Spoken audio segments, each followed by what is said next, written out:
I have a very good reason to be late. I have a cat in my lap that you can't see because he's bending over. You can almost see the head of him. There, oh, if I turn around, yeah, there we go. Now, you're also seeing my cover here. I'm sorry about that. I have it because it's cold. We've had snow the entire night. Like literally the entire night. It's been snowing. It's just like a winter wonderland outside. So that's what's happening. That's why everything is happening. And I'm trying real hard to allow him to sit here while I fix everything that's wrong since last stream, because everything is always wrong between streams for some reason. Happy Halloween, by the way, I guess. It's the October 31st.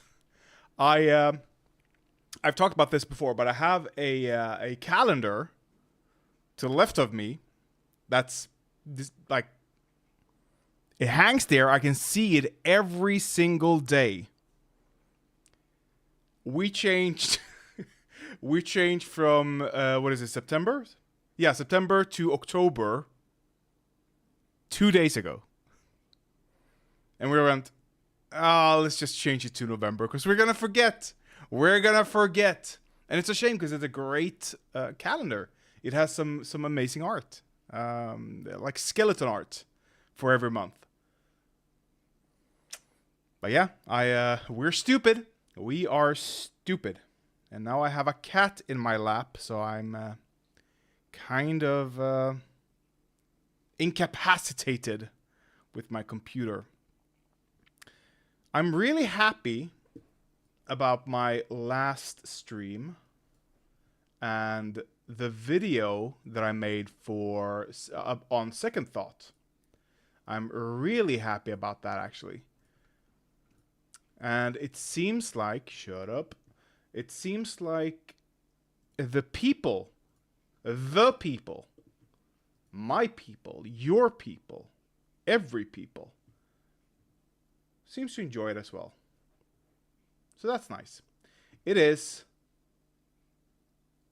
looking to be one of my more popular videos.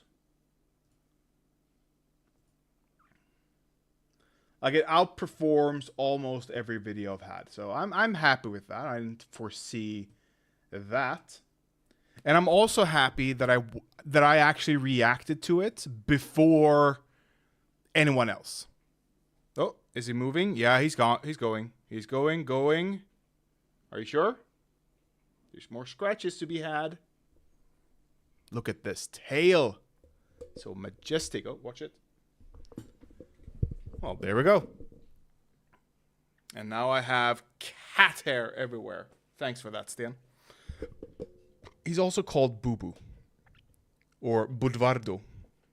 Budvardo? Hello? Are you sure? No. See? Like, he can never get enough scratches, you know? He loves the scratches. But he hates to be in the, like, he doesn't like to be here. He wants you to scratch over there. He's Why are you hiding? Why are you hiding, cat? That's so weird. Okay. Enough cat stream. Oh, okay. That's a lot of hair. My allergies are gonna mess up. Like, bad. When we sleep in, like, they have their food hours. They get hungry in the morning and they want their wet food. And for some reason, they always bother my girlfriend. Thank God. So he always bothers my girlfriend. I didn't even have time to do this. There we go. Much better. And he, every goddamn time, he is so scared, it seems. He's so gentle with it. But he always like, and then he, it's like a paw on her face. Like, but he doesn't really want to paw her face. Like, he's scared to do it. He's trying to be so gentle. Like, excuse me. I have a perfect example, actually. I have a funny example for this, which illustrates my point about how he behaves when he wants something from you. Like, when you're not scratching the correct spot, or when he wants scratches, or what. And that's an unfortunate placement of the red line.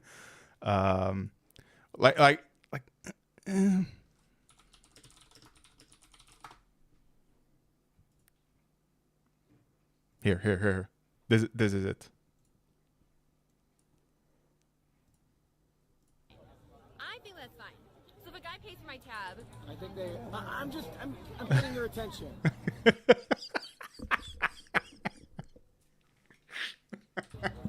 I feel like I touched a vampire touching holy water.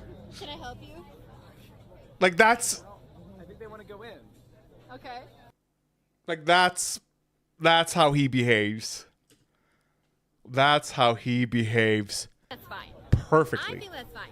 So if a guy pays for my tab, I think I'm getting your attention. It's so cringe. It is so cringe. Oh my god. It's so I feel like I touched a vampire touching holy water. can I help you? This guy thinks he's I don't know. Alpha Mike from PA. Alpha Mike from Pivoting. Okay, I can finally. The lights. Since the cat is gone, I can move around freely.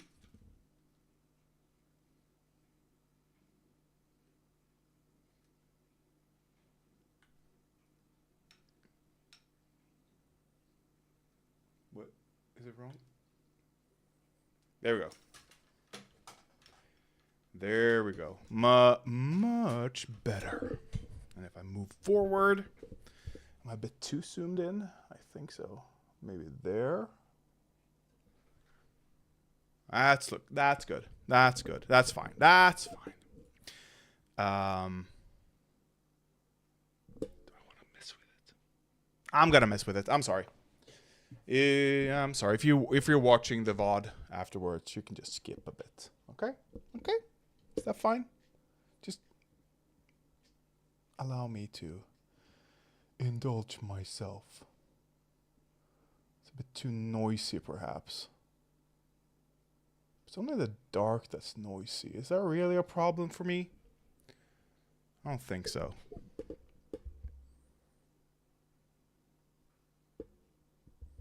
Like, I'm still not happy with how red I am. And my girlfriend commented on that last stream when she came into frame, that she was very red. And I know lighting doesn't help, or lack of it at least. Can I fix the properties, perhaps? Configure video. What if we down the saturation a bit?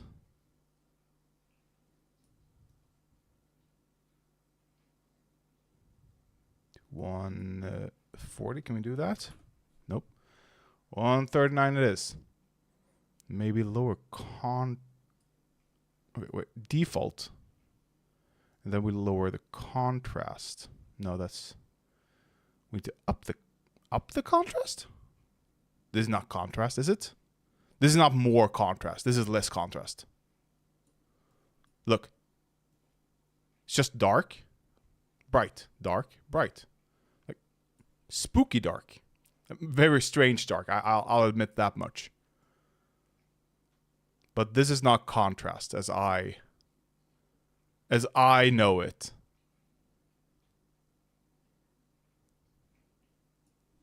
Cat. You want more scratches? Yes, you do. Do you want to come up? Come here.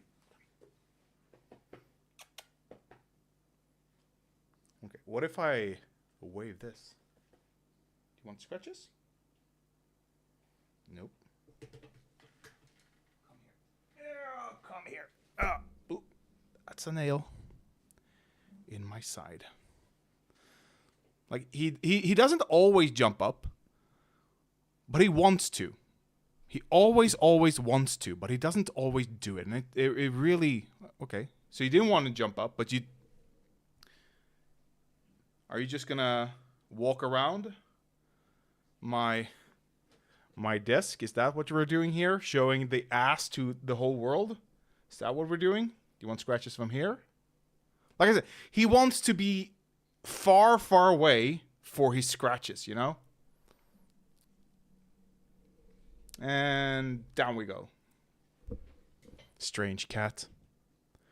Strange cat.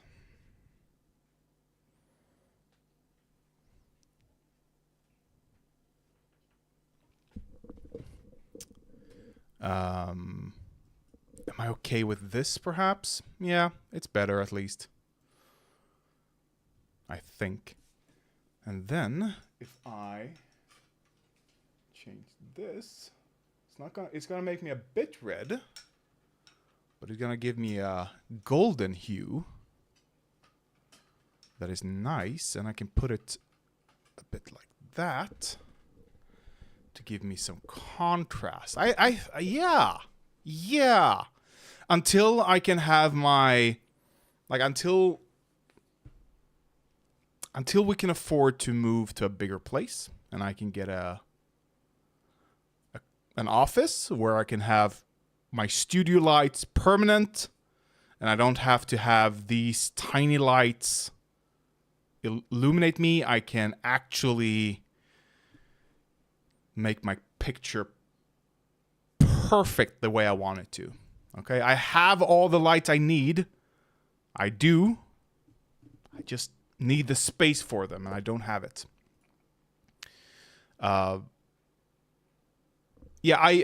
So anyway, I've been researching a bit since last stream regarding Second Thought, because his video really stuck with me. The way he talked in it, the way he presented the information, the way he formulated his non-arguments. And they really were non-arguments. So I did some research. I looked into some videos. And I've collected some, at least, as far as I have gotten.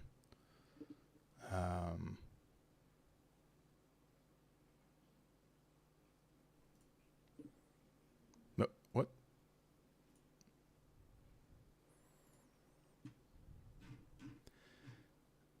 The most interesting part in my discoveries. This episode is brought... Nope, not yet. And neither will you.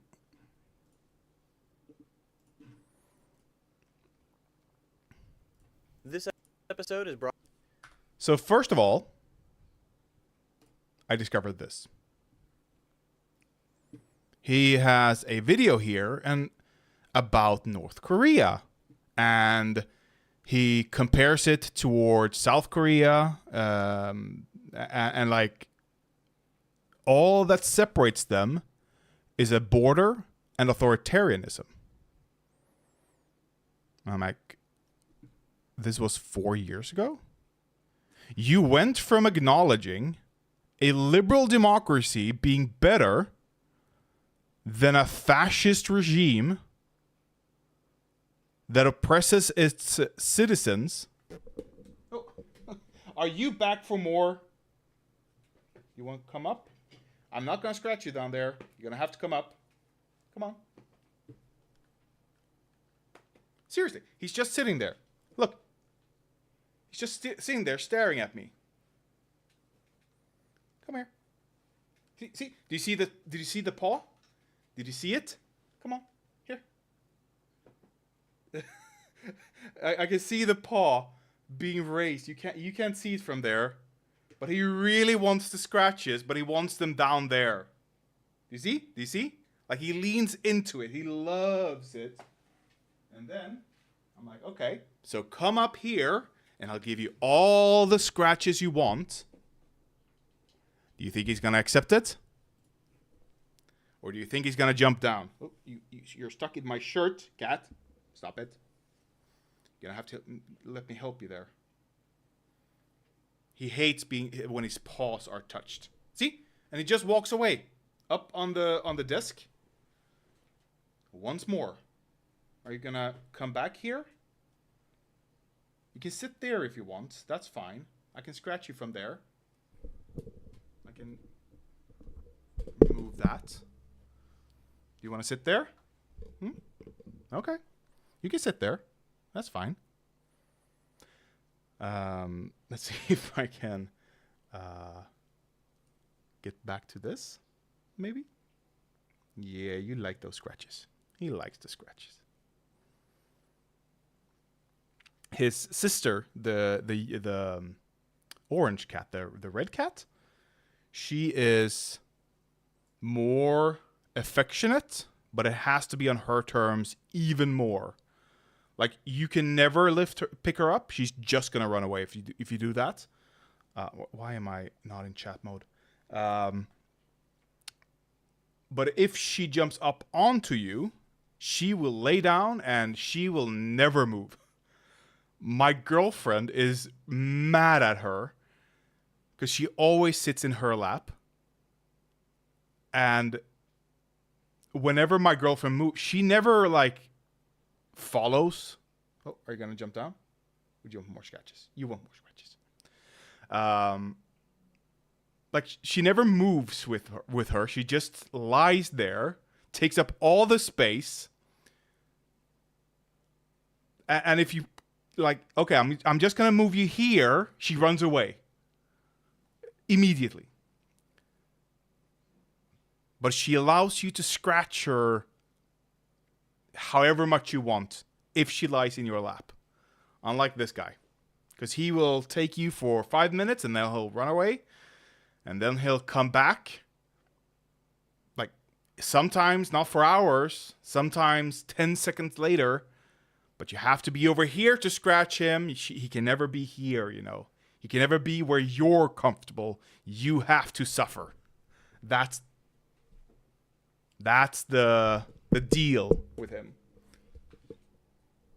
Oh, and he has a what do you call it? Is it Burt Reynolds? Yeah, Burt Reynolds. He always does the Burt Reynolds. See if I can get a stream acceptable image, perhaps. There we go. Open image. Why am I on here? Okay, whatever. We're gonna fix that. I'm in the wrong browser. I'm in my private browser. Shut up. We're just gonna move some things around before I continue. Somebody link this. What if...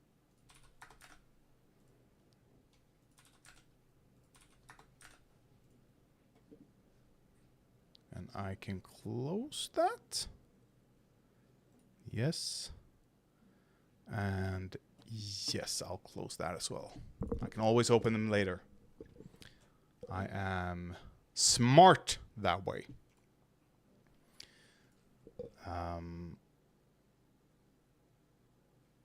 If you ever, by the way, pro tip here from a computer geek. if you're ever like, I don't want to lose all of these windows, but you still have to close down your computer or whatever, you can always, next time you open, but be quick about it because it disappears pretty soon. If you're like me, a power user. Control, Shift, and T brings up closed windows. Like I can, I can actually illustrate this quite well. If I go like this. Okay. So here I have two windows, and I close them both. Don't warn me. Close them both. Oh my god. What on earth will I do? Control, Shift, T. Control, Shift, T. There we go. Somebody linked it. That's all you have to do. Control, Shift, T. Next time you open the browser, because it saves, it's cached, just Control, Shift, T. Anyway, I was talking about... Oh, the Burt Reynolds. This is it. The Burt Reynolds. He constantly like, oh yeah, baby. And most disturbingly, he doesn't do this as much today or still, but he used to lie right behind me. Like I have to turn before I move out from the desk. I have to turn around and look if he's lying there, because I've on multiple occasions accidentally taken some hair from him, you know. I didn't mean to. It was from his stomach. It was a really, really, really soft hair, you know. But yeah, I've nipped some of those accidentally, I might add. So I'm sorry about that, boo boo. Okay. But that's what happens when you live dangerously. So yeah, he used to 4 years ago. Second thought was actually like reasonable.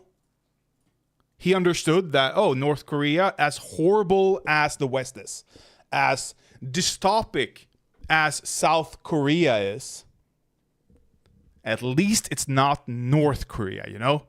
At least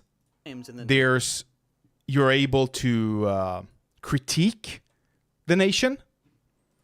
He even questioned how many North Koreans actually understood how their own country worked.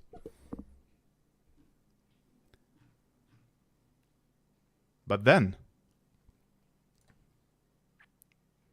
I find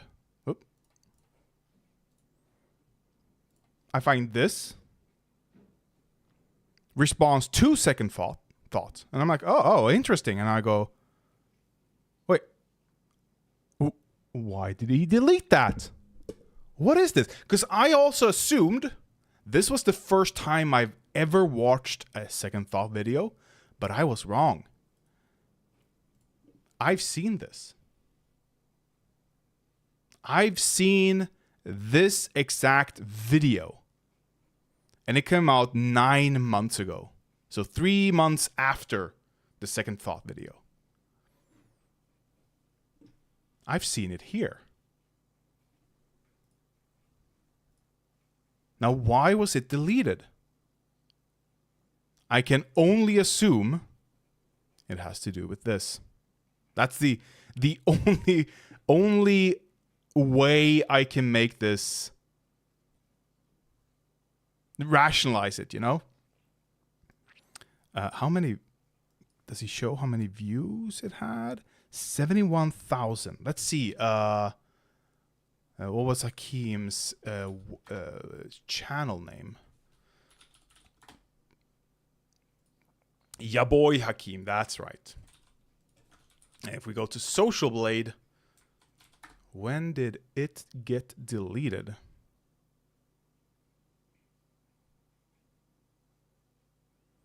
He purged a lot of videos here. June 6th. Can we get full monthly stats?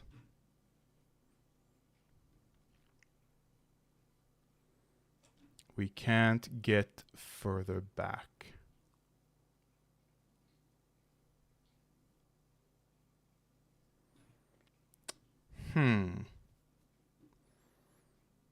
But I want to see... Damn, boy. Whoa. Damn.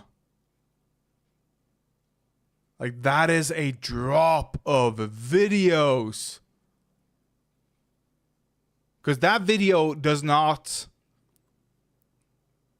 That's not a TOS strike that made them delete the video. Whatever. This is Hakeem erasing history. Back in June. When did... No, the deprogram pod has been going on for longer than that. The deprogram pod.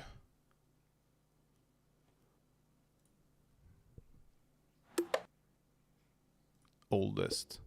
A year. Wait.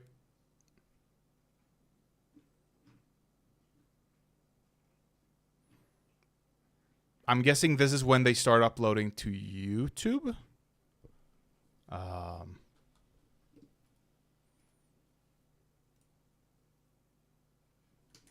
I used to use Buzzsprout.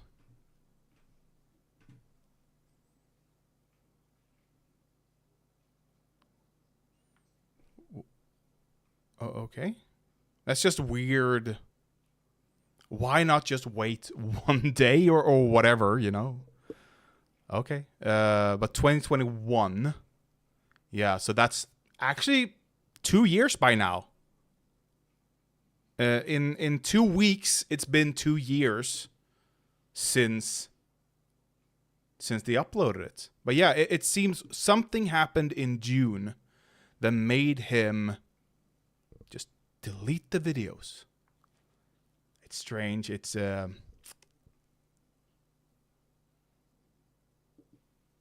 that's interesting. That's actually we might watch that. We might watch that.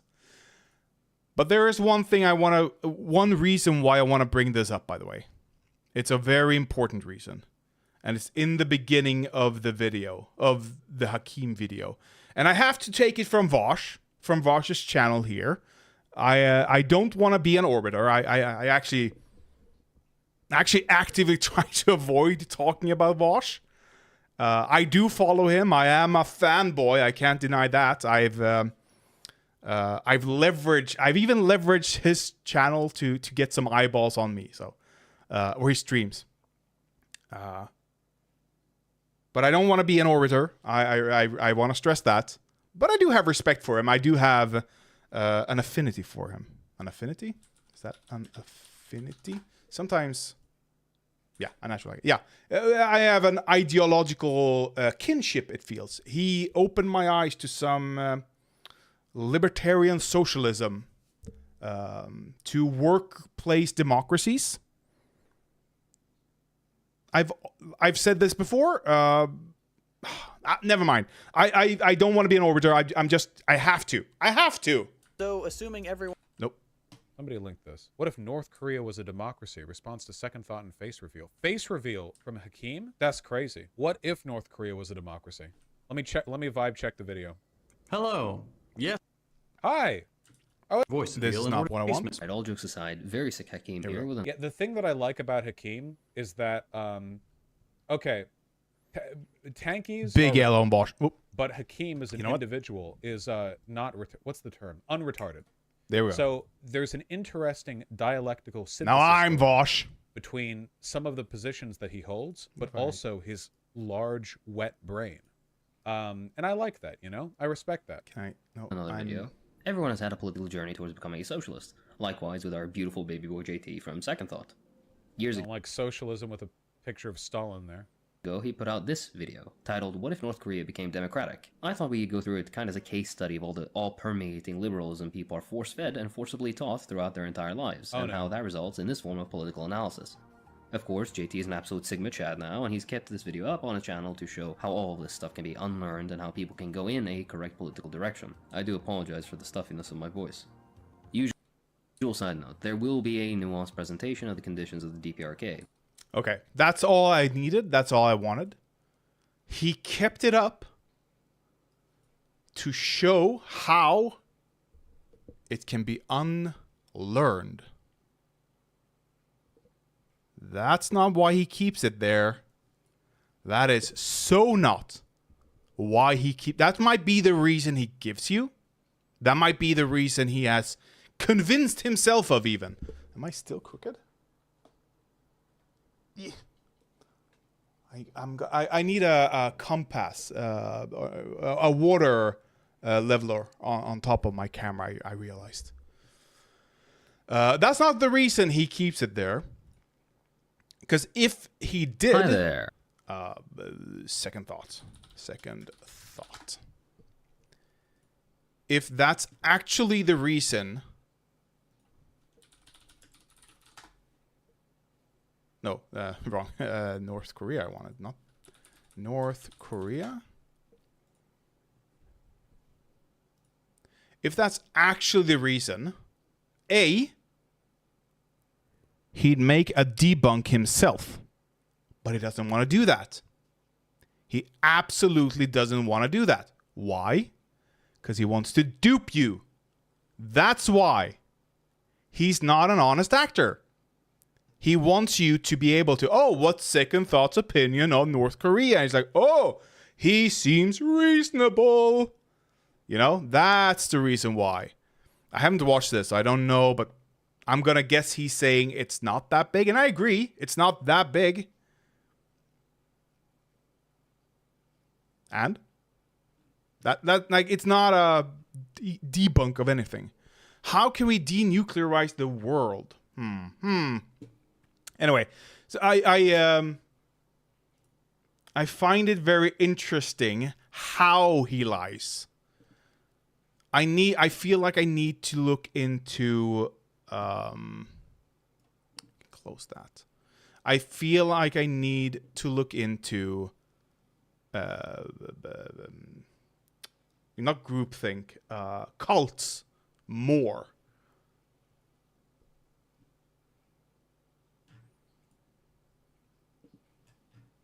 A lot more, even. Anyway, I collected some links. And the various bourgeois. I'm just gonna open some of them. Okay. Just to For what it's worth, give you guys a Those. an illustration of what I'm talking And about. of course, here. And the various.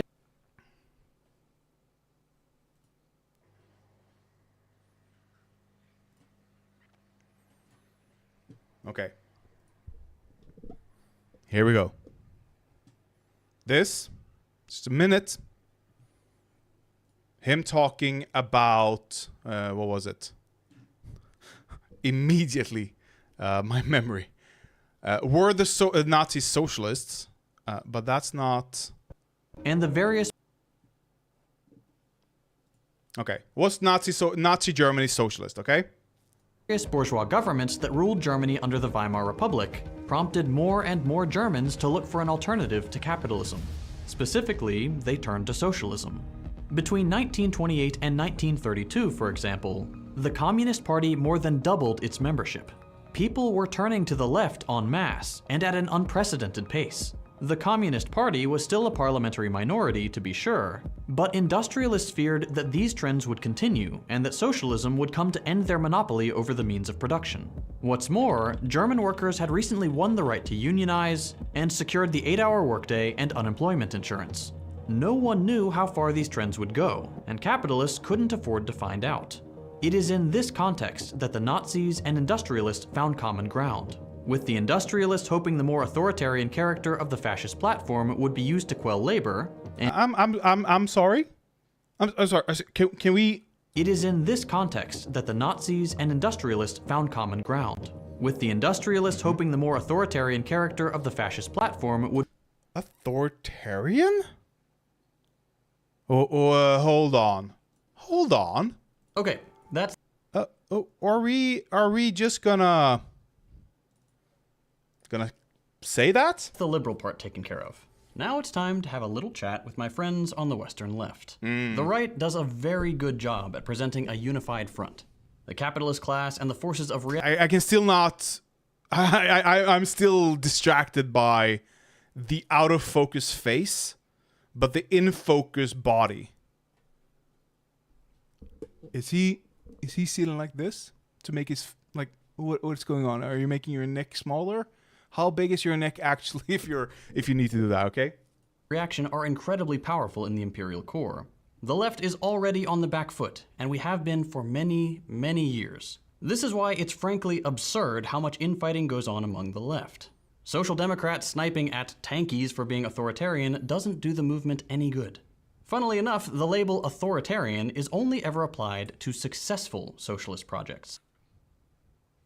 Like, I know in the beginning of the video, he's like, it's not exclusively, what is his,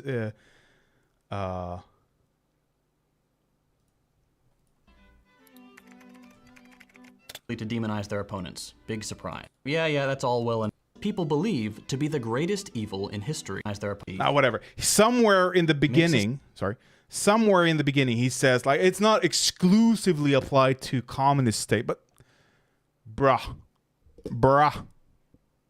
Shut the fuck up.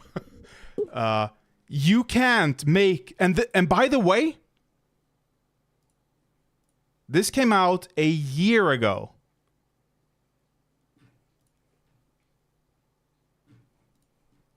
It's a year apart, almost to the date, between these two videos, where he calls Nazi Germany correctly authoritarian, or the Nazi ideology authoritarian. But he refuses to apply that label to any communist state because, well, it's so diffuse. We can't apply it anywhere. Fuck you. Of course we can. Those soldiers.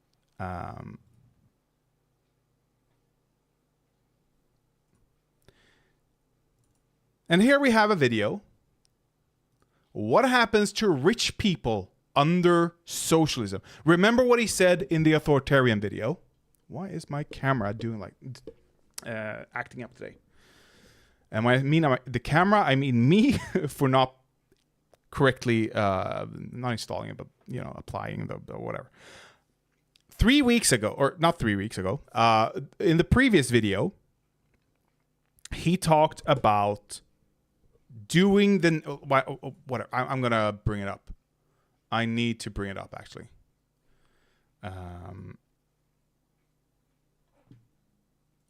And they're US-based. There's a reason Germany banned everything related to the Nazis, for example. It's because apparatus to keep. Oh yeah, and I misinterpreted this. There's a reason Germany banned everything related to the Nazis. For like I assumed he was talking. Like I misheard him. I misunderstood him. But I did a text in my previous video on that. But, I think my points still stand. Like apply it to Nazi Germany, perhaps. Have been like it or not, they are necessary. Here. These things may not be morally correct, but like it or not, they are necessary. So they are necessary. Suppression of thoughts. Suppression of different ideologies. Suppression of free speech. Secret police. Gulags, work camps, concentration camps. They're all a necessary evil, And that's something that every system has agreed on. I would love nothing more than to see an alternative work, but it never has. Maybe one day I'll be proven wrong. That would be amazing. But again, he's lying here. He's so lying here. Because what happens to rich people under socialism? Let's hear. This came out 3 weeks ago. So that's not even 3 weeks between them. It's like over like just a week between them. You're still skeptical. No problem. Here's another reason you shouldn't be worried about what happens to rich people under socialism. Most socialists are very anti-punishment. Just talk to your lefty friends and you'll see. Most socialists today are at the forefront of the restorative and transformative justice movements, as well as the prison abolition and anti-death penalty movements. The most famous representative of this socialist position is probably someone like Angela Davis, who's campaigned for all of these causes for decades. The idea of punitive justice, or the eye for an eye logic that governs a lot of our justice system today, is deeply unpopular in the modern left, and one of the things that socialists are adamantly against. In parallel to socialist ideas about changing systems, we would much rather make crime less economically necessary or less enticing by ensuring everyone's needs are met unconditionally than by threatening people with a violent state apparatus. I'm sorry.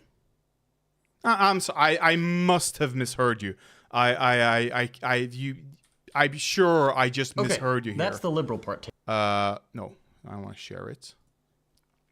I'm sure I just misheard you here.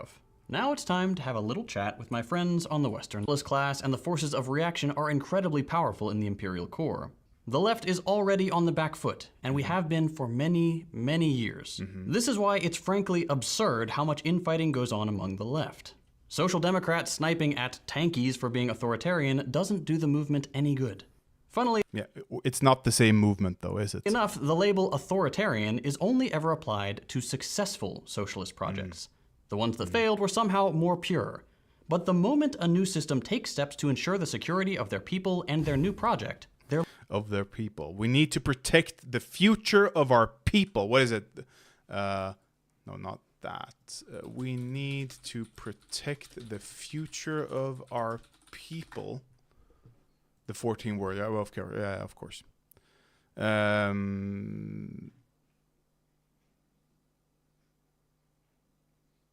We must secure the existence of our people and the future of white children. For what it's worth, I don't. Very similar language. Very similar language. But then, why? Like he doesn't believe this. Don't think Putin is. most socialists are very anti. Most socialists. I agree there. Most socialists. That's not you, is it? Because the things you're saying that socialists want here, the things you're saying that rich people shouldn't fear, is not you, is it? Second thought. Is it, JT?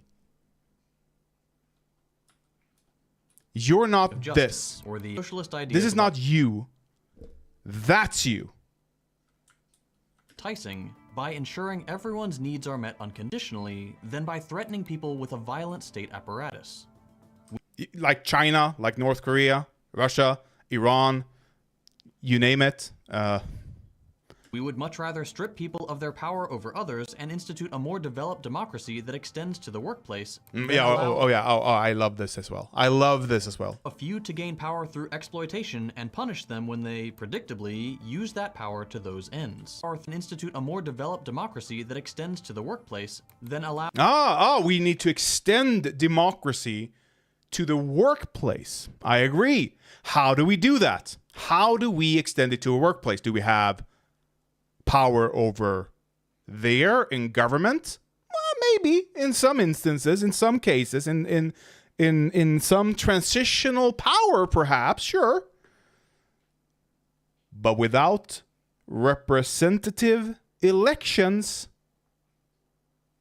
allow a few to gain power through exploitation and punish them when they, predictably, use that power to those ends. Socialists promote structural change first and foremost, and are against punitive justice as a way to solve structural issues. The idea that this would just not apply to those who happen to be wealthy is possible, but realistically very unlikely. What? Did you hear that? Did you catch that? Let's hear that one more time. To be wealthy is structural issues. The idea that this would just not apply to those who happen to be wealthy is possible, but realistically. It's possible, but it's not realistic, but it's possible. Realistically, very unlikely. And of course, this isn't to say that a socialist society would be without the means to punish people who commit crimes.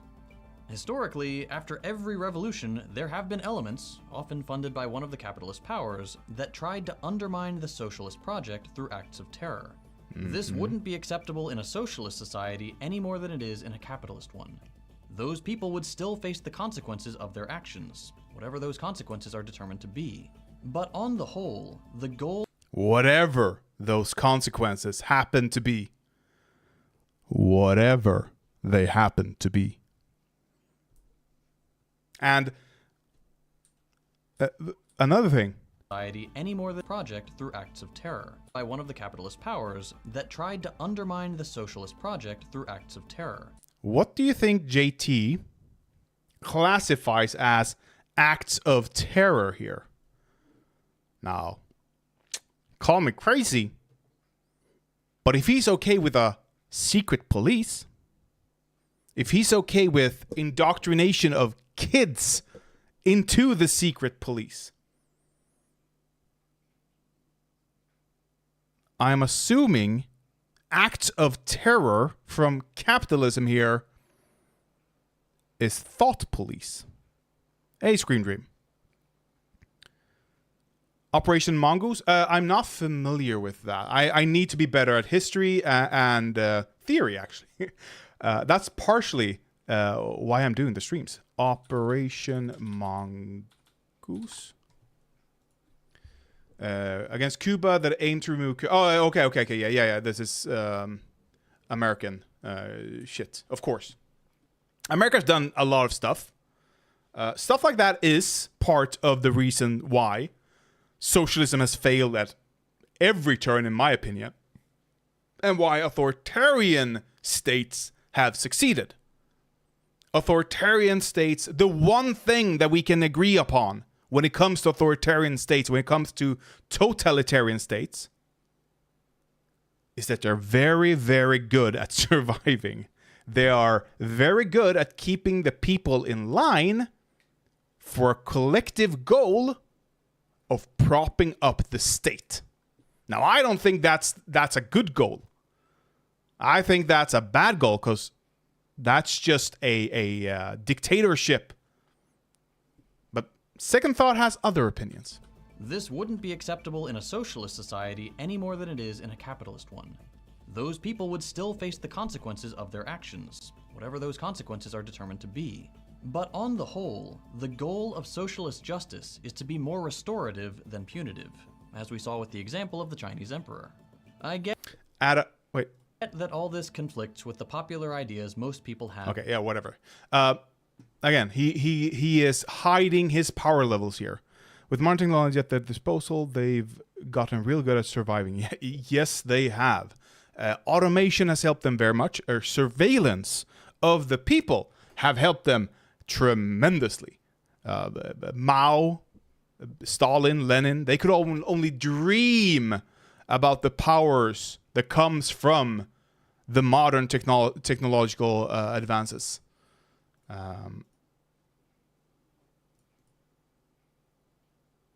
That's that.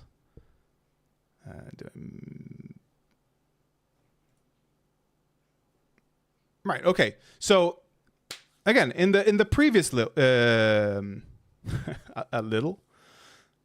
in the previous video, the authoritarian video, Second Thought talks about, and I showed it here, like the necessity to do these immoral, bad things because, hey, every revolution, even the bourgeois revolution of the American against the UK, against the king, against subjugation there, for democracy, every single one of them have been using authoritarianism, though he uses it as a synonym for violence, a synonym for military action.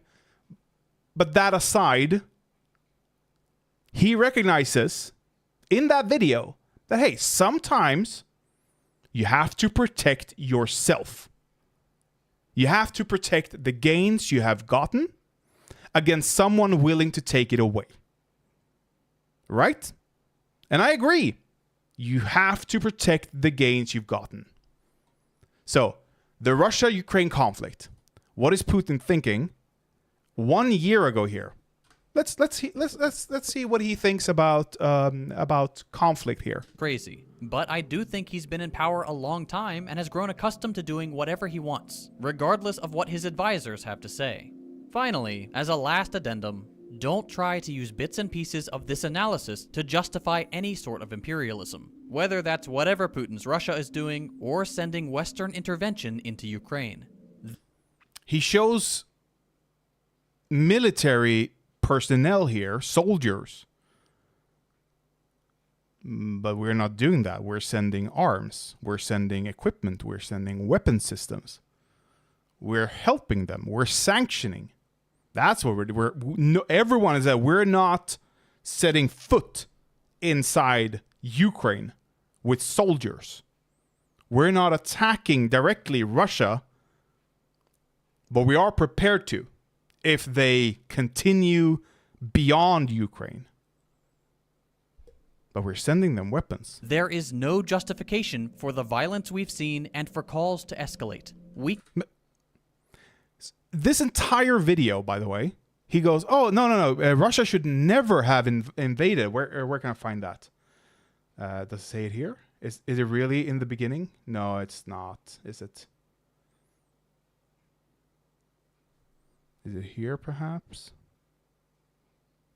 No. Anyway, he says in the beginning of the video, "Oh, Russia should have never invaded. Putin is a dictator. It's all like this is on Russia." But he doesn't give Ukraine the right to defend themselves in it. We can understand the motivations and economic context that has made our current situation more likely without falling into deterministic thinking, that is, assuming all this was destined to happen, or believing these actions are justified. They are not. War isn't a spectator sport as the internet would have you believe. It's not a Marvel movie with clearly defined good guys and bad guys. We should not be rooting for one army to massacre another. We should not root for one army to massacre the other. That's a very loaded term. That's a very loaded term. I've never rooted for Ukraine to massacre Russian soldiers. If anything, I've rooted for Russian soldiers to surrender, to give up, to go to the front line and go, "Okay, take me in." That's what I've been rooting for. An end to the conflict with Ukraine as victors, as overwhelming victor. In lieu of that, in lieu of a Russian surrender, go ahead and kill them. They are invading you. Go ahead. You need to take action. Necessary moral evils need to be taken to secure the gains you've gotten. That's his argument in the authoritarian video. But a year ago, we shouldn't root for the murder of invaders. Why not? They're trying to remove or trying to take away the gains Ukraine have gotten. Those soldiers don't stand to gain anything from this conflict. They're normal people just like you and me. And what about the civilians they're killing? The only people who will come out on top are those at the levers of power of the bloodthirsty imperialist nations. Wrong. Wrong. If Ukraine wins, the Ukrainian citizen also wins. All we should be calling for is for this conflict to be resolved quickly, without a ransacking of Ukraine, without nuclear weapons being detonated, without the expansion of NATO, and through diplomacy. No war but class war. The old class reductionism. That old idiocy. Like I really want you to think. The last video, the authoritarian video, where he argues this is a necessary evil to secure socialism. We need to expand democracy to the workplace, he claims. But when a budding democracy stands up against an invading force trying to trying to suppress that democracy, we're not allowed to stand up anymore. Because, hey, it's capitalism. Russia is also capitalist. Russia is worse than capitalist. Russia is a fucking dictatorship. But again, he's not a principled socialist. He wants you, his audience, the newbie socialist, the young socialist who hasn't solidified their moral, their principles, to be okay with authoritarianism, to be okay with fascism. I don't think he might not even be aware of it. That's the thing with cults. He might not be aware that he is actually a tanky. I think he is, but he might not be. I'm giving him, like, there's a 10% chance that he's just lobotomized. There are some ugly aspects of it, like R-droned orc, where people online celebrate the glorify gruesome footage of murdered soldiers. Yeah, it's a spectatorship at this point. It's the first real online meme war, you know? We've always joked about the meme wars. The Gamergate, that's a meme war. No, this is a meme war. In some things of it, I think it's good. Like it's propaganda. It's nationalistic propaganda. But that's what happens in a nation that is invaded. If Sweden got invaded tomorrow, fuck it, I'm gonna be a nationalist. You know, against Russia. Yeah, fuck yeah. Rah Sweden in that way. And I'm going to be joyful when Russians die on Swedish soil. I'm going to laugh at the turrets flying up, and I'm going to try to get the high score, you know? But again, it's I understand it, but yeah, it's tasteless at least. It is not good, but I understand it. Who is Second Thoughts? He's Hasanabi's favorite YouTuber. He's on a podcast with two other tankies, Hakeem and Ugopnik.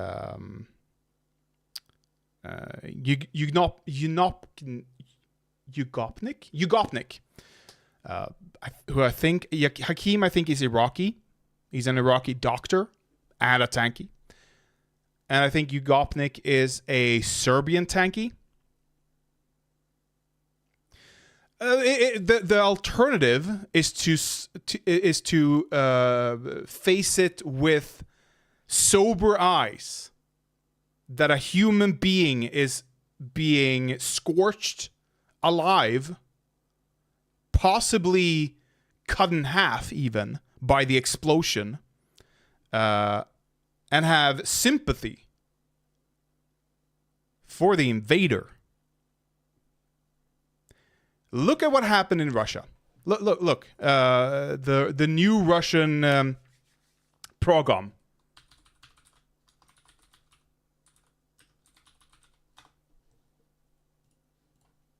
Pogrom, I mean.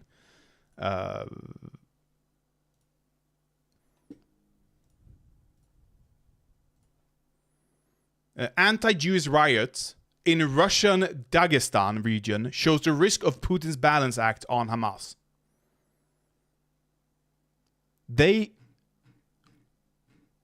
Can I get a actual video on this?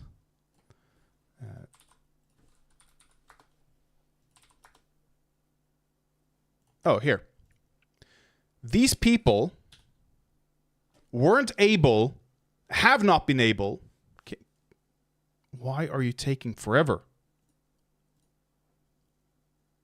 No. These people able to protest, to hunt down, to search for Jews. They're able to invade an airport in Russia in search of Jews. But they can't protest the war? For real? Like,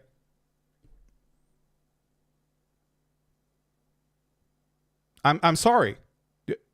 If you're conscripted into, if you're in Nazi Germany, let's just go there. That's actually the closest analogy we actually can get.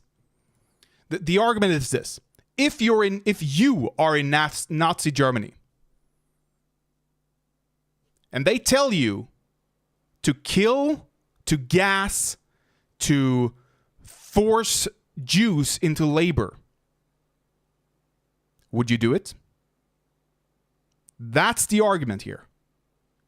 Should you do it? Or should you take the bullet? Should you refuse?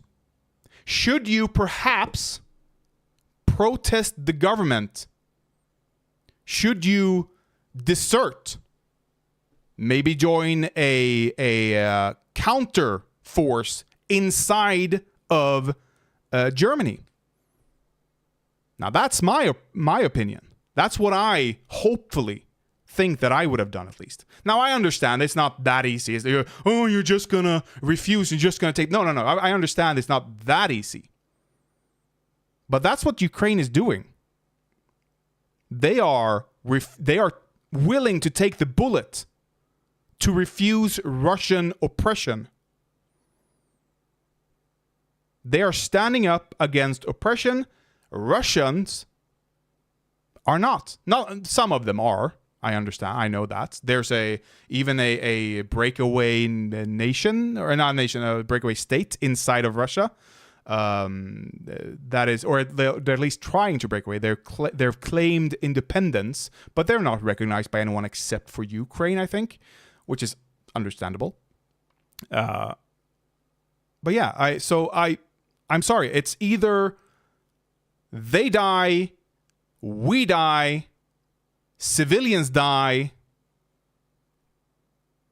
That's the, like, and so I wouldn't have, in order to survive, I don't think you can have sympathy for the invader, you know?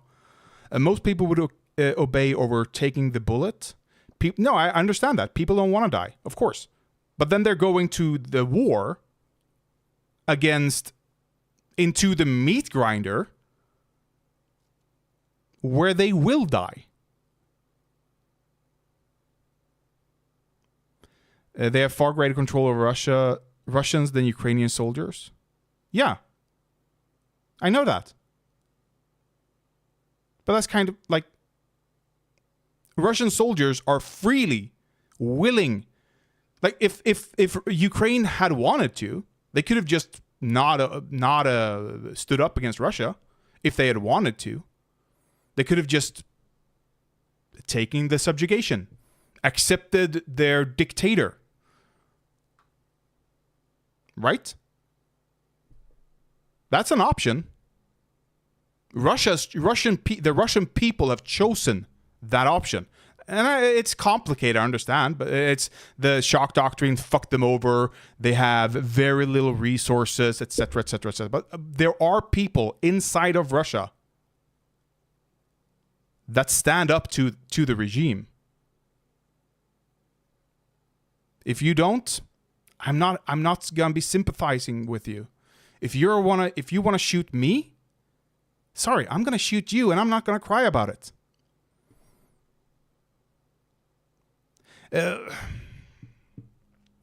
Sure, there's a chance of survival if you're in the battlefield. Yes, that is true. But again, there's a higher chance of survival for Ukraine or for Ukrainians if they hadn't picked up arms, if they hadn't mounted a counteroffensive, right? If they just, if Ukrainians wanted to, they could go, good enough, we survive, fuck you, here's the new lines, here's the new border, let's all go home, it's peace, we're done, you know? That's the maximum survival they can have. But they don't.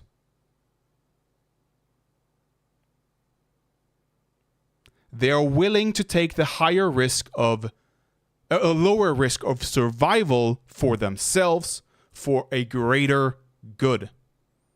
The Russian people, now they have been propagandized from day one, sure. So were Nazi Germany. That doesn't excuse them. I'm not lying awake thinking of the number of conscripts that died in Nazi Germany. Desert. At the very least. Find an opening to surrender to Ukraine. There's a balance to it. It's not like they're all collectively sacrificing down to every single person. No. They're sacrificing conscripts down to the last person.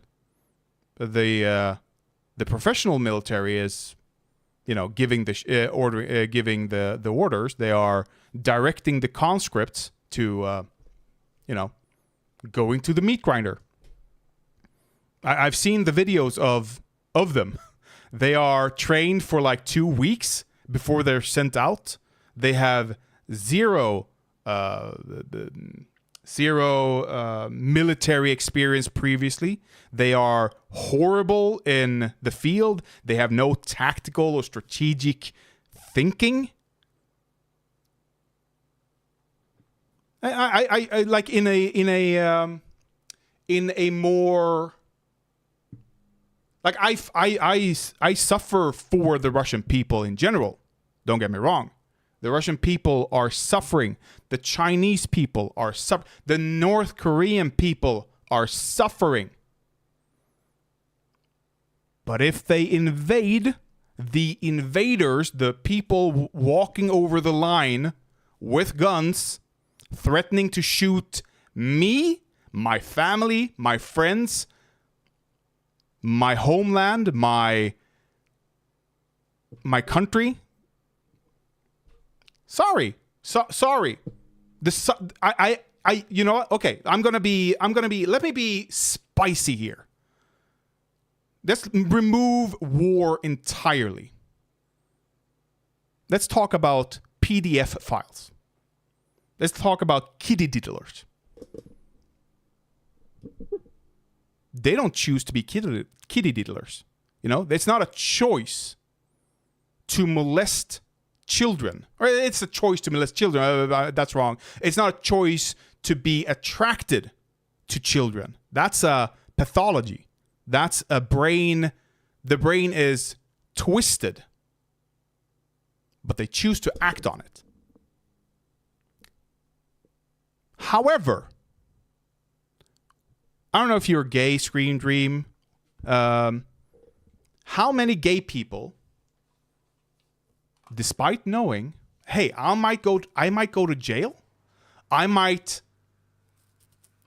get beaten to death. In the 90s, I remember hearing about knacka bögar, gay bashing. You're not gay. Well, that's fine. I heard about gay bashing in the 90s. They still went out and fucked like crazy, They still went out to bars. They still tried to pick up guys. Because this is not lesbians. Nobody bashed lesbians, You didn't see Nazis. You didn't hear about Nazis going out to bash lesbians. They'd rape them. But they'd rape straight women as well. It's not oh, they're lesbians, so we have to rape them. No, it's they rejected me, so I have to rape them. But that happened with straight women as well. My point is, how long could you go without physical, needed physical contact from from people you are attracted to. Like, I can have sympathy for it. Like, I can understand, and when I mean sympathy, or I should say empathy here, not sympathy. I can have empathy for why they're doing it and still condemn it and still see like, no. We need to remove you from society. That doesn't excuse it. I can have empathy for the conscripted soldier feeling a need in order to survive to shoot me. But I'm not going to be lying awake at night over it. It's me or him. It's him or Ukraine. It's dictatorship or democracy. He made a choice. He didn't have to act on it. I don't know how true this is, but I heard my friend, I've mentioned him before. His father is a priest. I think, yeah, he's a priest now as well.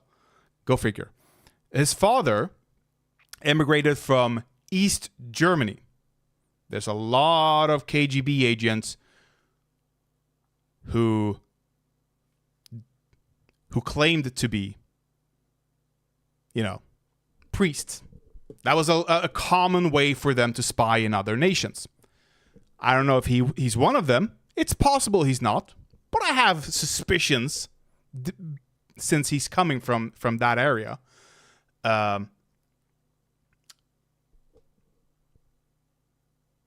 Anyway, so my friend, he told me about his grandfather, who was a pilot in Nazi Germany during the war.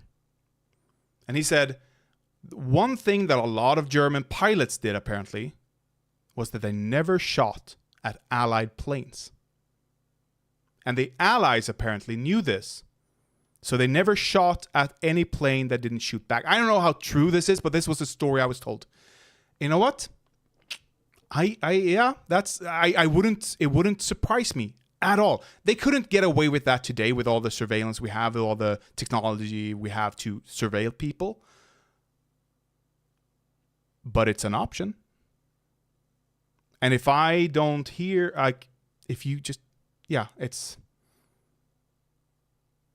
you can't feel bad for him after. That's what I keep telling. Okay, because if you start to feel bad for the guy, you're going to be hesitant to pull the trigger next time. This is, it's an underlooked evil of war. Yeah, it is. It's not an underlooked evil of war. It's a necessary evil of war. It doesn't just lead to innocent dying, but forces innocent people to kill. I don't think it forces innocent people to kill. It forces...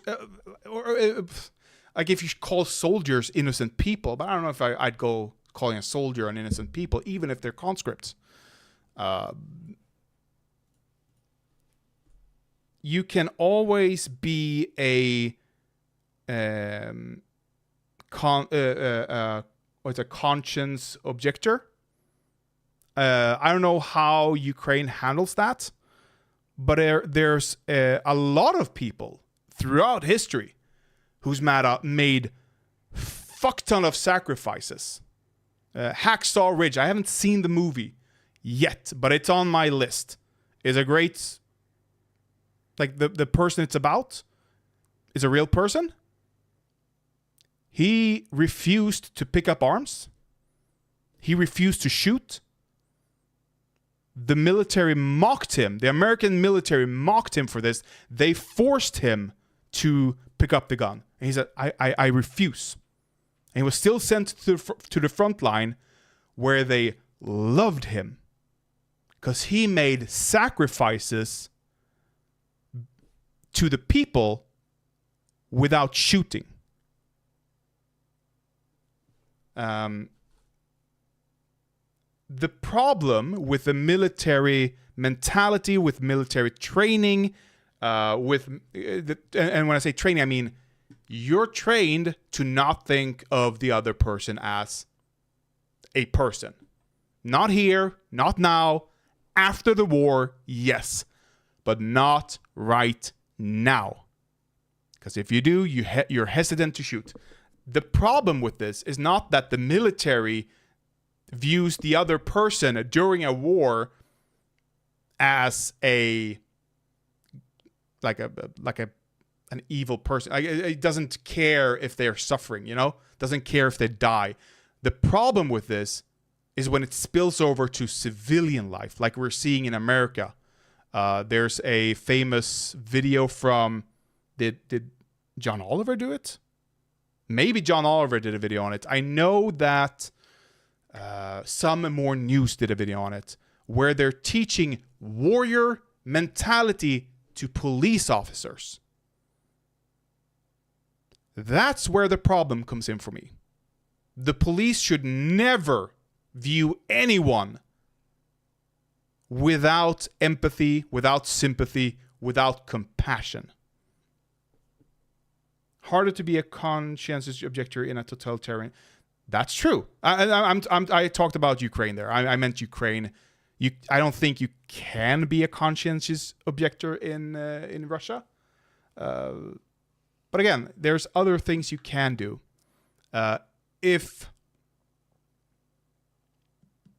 Okay, let me put it this way then. Sweden is heading towards fascism.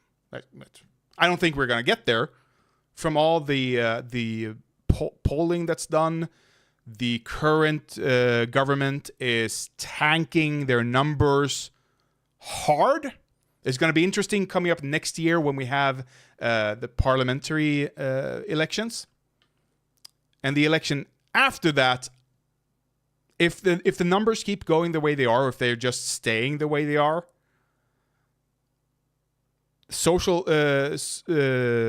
Democrats, the Left Party, the Center Party, and the Green Party, like, it's gonna be up in the 60%. Isn't it parliament? Is it? Yeah, isn't it parliamentary election next year?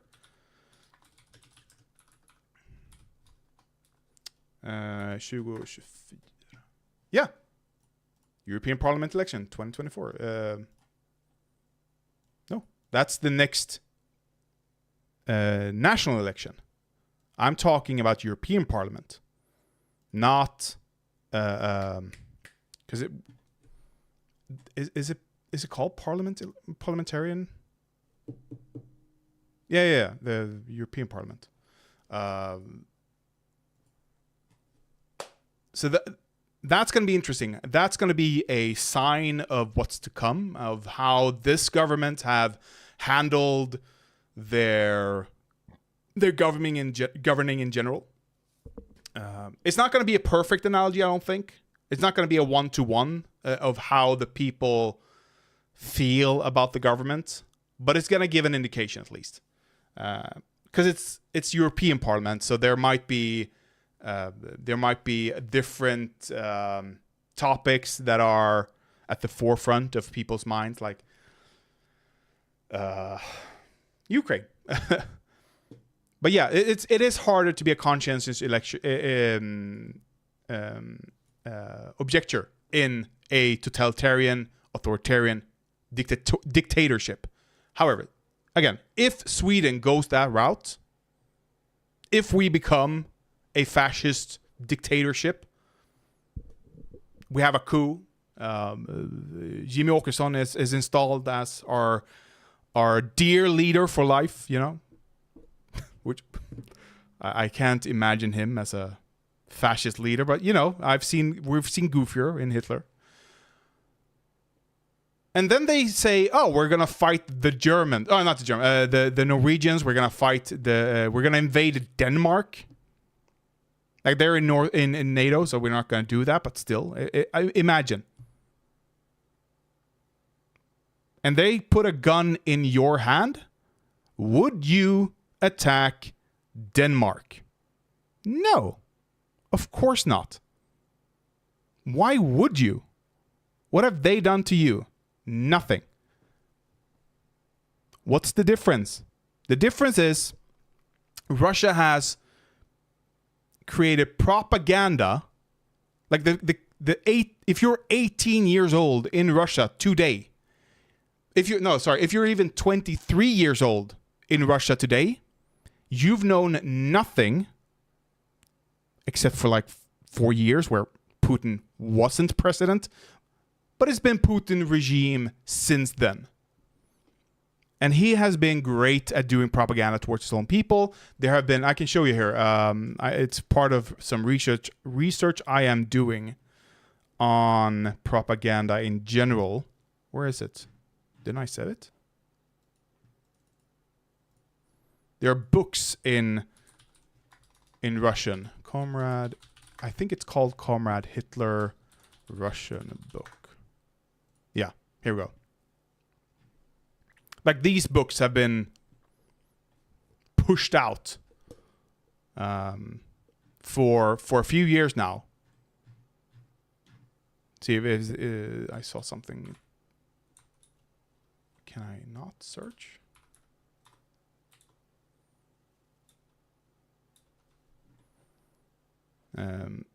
Occurred in the early 2010s as the wave of neo-Stalinist books promoting dictatorship as an effective management tool flooded the market. Like I understand they have been propagandized to hell under Putin. Sure. Sorry if I can't hesitate when I have someone pointing a gun at me. If I hesitate, I'm dead. If I hesitate, Ukraine might lose. My country might lose. My fellow soldiers might lose. My company might be wiped out, all because I hesitated. And why would I hesitate? Because there's a human being whose lights might go out if I pull the trigger. I can't think that. I can't have that up here if I'm a soldier. It's a necessary evil, unfortunately. Again, how you handle soldiers afterwards when they're not in the front line, when the war is won, especially. And I think Ukraine has, if you've listened to how Zelensky is planning post-Ukraine, a post-victory Ukraine, he said the top priority for Ukraine society is to become a world leader on treating PTSD. It's going to be heavy investment into PTSD research and cutting edge treatments. The use of psychedelics, which is just in the West have been demonized. We're going to talk about that actually after I talked about this. What about when the war is over? Yeah, again, that's when you okay. There's going to be a few years. Okay, let's talk about the timeline actually. Ukraine wins tomorrow. Let's assume Ukraine wins tomorrow. It's a sweeping victory. They reach the Sea of Azov, which cuts off all provisions down to south of that border. Let me bring up a map, actually. Live UA map. It's not a guarantee. It depends on us. It depends on the West, how much we're willing to give them, how quickly, how much money we're willing to spend on military gear to send them. That's actually all it depends on, because I don't see Russia winning. But it's complicated. It's not a given. But let's assume. Why did I zoom out? Let's assume. Hey, if they reach. First of all, I've talked about this before. What is winning? What does winning actually look like for Ukraine? There's a few different possibilities here. Stalemate here can be seen as a kind of victory. They didn't take Kiev. They didn't... Why are you doing that? They didn't take over the entire country. So that's a kind of victory. This is a massive failure for Russia. That is a kind of victory for the West, at least. I used to be scared, or not scared, but I used to think, oh, what if Russia invades Sweden? Where would I flee? I don't think I'd flee anymore. Why would I flee after I've seen what they're incapable of doing with our K team? It's not even the B team. It's not the C team. Ukraine is the K team of military operations. How long they've hardly had any military prior to the war. The equipment they had were dilapidated Soviet era equipment. The few Western equipment, the few Western missile systems they actually got were placed in the western parts so as to not be able to reach over here. It's... you think they're going to go away with most of these territories? I do not agree with that. And here's my prediction. As soon as... Okay, this is probably the line that's going to happen. As soon as they are able to reach over here, reach the southmost train tracks with missiles or whatever, or even if they're able to create a barrier here between this part and the rest of the occupied regions, all that Russia needs. It's okay if you don't see that happening. I'm just laying out a possibility here.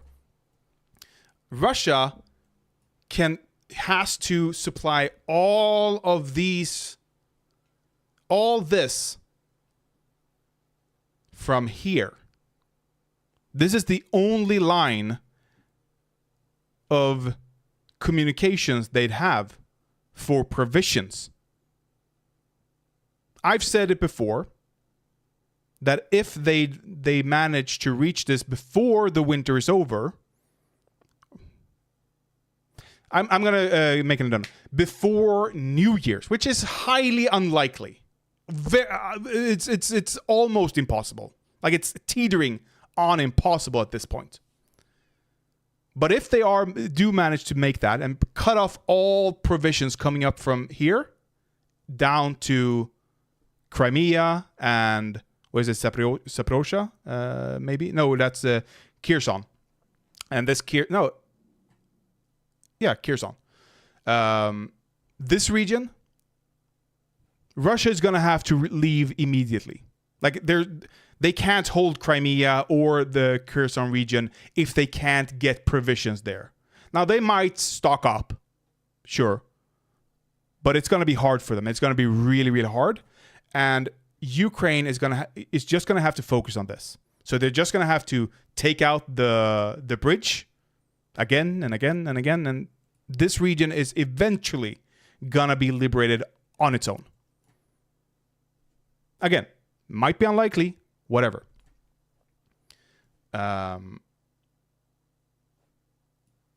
This region is going to be harder. But it's all up to morale. It's all up to how much Russians are willing to walk freely into the meat grinder at that point, without food in their stomach, without much ammunition, without much protection at all. For every day that goes by, it gets harder and harder for Russians to protect the occupied regions. Okay, a timeline then. What happens afterwards? Now, of course, there's going to be a few years where Ukraine and Russia is going to have a demilitarized area. There's or not demilitarized area. I think there's going to be a standoff on the border for a few years, perhaps. It's going to cool down eventually. During that period of time, in the first 5, maybe even up to 10 years, considering the atrocities that Russia has committed, maybe after Putin dies, and depending on who takes over Russia, we can start to see a normalization of relations towards Russia. But before that, yeah, there's going to be a lot of Russophobia in Ukraine, I'm sure. I can't really blame them. It's going to be hard to blame them, at least. They're going to have to rebuild the entire country. That's going to be, again, dependent on us. How much are we willing to invest? If the regions are not controlled, if all of Ukraine is not controlled by the Ukrainian government, by Ukrainian military, we're not going to invest in them, is the issue. We're going to look at that and go, it could flare up at any moment, and every investment we've made is going to be removed. It's going to disappear overnight for us. It's going to be destroyed again by Russia. So that's going to be hard. They need to control every region. In the entire 1991 borders is going to have to be controlled by Ukraine in order for Western companies, for Western nations to be willing to invest in Ukraine. We're also going to see far right is going to surge from bitterness over lost lands. Yeah, if they don't control everything, the far right is gonna say, oh, look at the liberal government failed us. You know, that's gonna be if they win, it's gonna be harder for the far right to say the liberal government failed us. So I actually think it's necessary for Ukraine to win back all lands if they're going to have a future at all. And again, that depends on us. But yeah, it's going to take a few years. There's going to be a stalemate. There's going to be tension. But it's going to die down eventually. There's going to be diplomatic relations eventually. They're going to do heavy investments into PTSD research, hopefully. At least if they follow Zelensky's plan. And I don't really see why they wouldn't. I don't think he's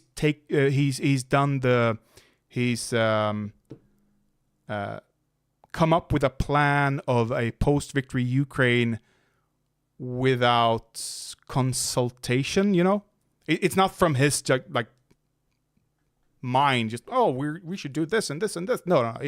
This is meticulously researched and exhausted with the help of not just Ukrainian experts, but international experts, I'm sure. PTSD research, helping every soldier. And he said every soldier is guaranteed a job in the government. Every soldier. I don't know how long this stream is going to be, but there's other stuff I'd like to see covered. I don't know either, because my girlfriend is getting a tattoo. It's a back tattoo, though, so she's going to take some time. But yeah, I that's my take on the Ukraine crisis, at least, as it stands at the moment. Nah, it's fine. It's fine. I like talking about the war. As fucked up as that sound, it's consumed my thoughts for the better part of 2 years, I think. I've had a lot of time to think about it, so sure, I don't mind it. What's up, though?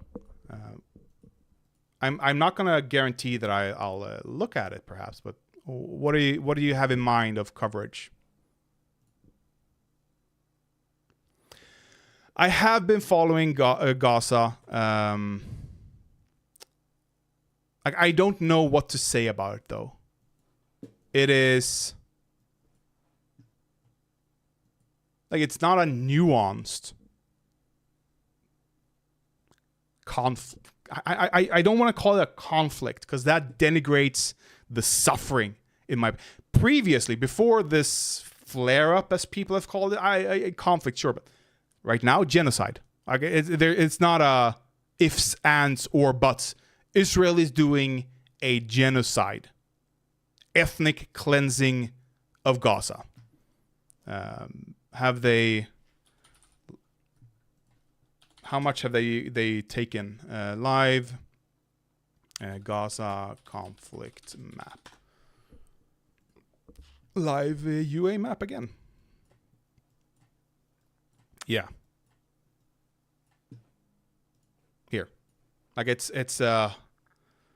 the suffering that's going on here is unimaginable.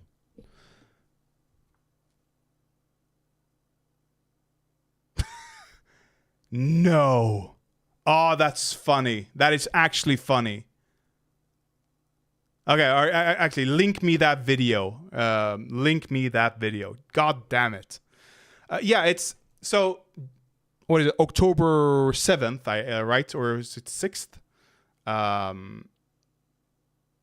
Hamas, the genocidal death cult, the genocidal Islamic death cult, murdered people, civilians, outside of Gaza. Some people, like the people I've covered previously, Second Thoughts, Yugopnik, Hassan, Hakim, Tankies, have celebrated that. They're not civilians, they're occupiers. Yes, but no. According to the UN Charter, whatever, you're allowed to use violence against occupiers. Now, we can quibble about if they're occupiers or not. It's not an easy answer to that, because it's about even previous maps that Palestine has proposed would still keep those areas, I believe, in the hands of the Israeli government. So, are they occupiers? Yes, if you look far back enough into the past. We can call them occupiers, it's fine. You're allowed to use violence on them if they resist. You're not allowed to do indiscriminate killing of them. Imagine, look at the situation, or think of the relationship between if Palestine were to retake some territories that are occupied by Israel. Imagine that. Look at, think of the military and the occupying civilians there. Their relationship is that of police versus criminal. The police is allowed to use force on the criminal, enough force to make them comply to their demands. They're not allowed to be executioners. They're like, unless the person picks up a gun and tries to shoot you, shoot back. Kids didn't do that. Toddlers don't do that. Yeah, Vosh has covered. Like I said earlier in this, I don't want to be a Vosh simp. I don't want to be a Vosh orbiter. That's not my goal. But yeah, Vosh has handled the conflict well. Ethan Klein, the way he was treated by Hassan, disgusting. Disgusting. The way they... And that's like one of my critiques, like I said earlier, of Second Thought. We can bring that up, actually, before we look at the Angry Foreigner. Why?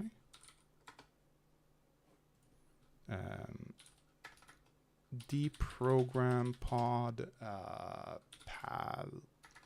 Hamas. No. Okay.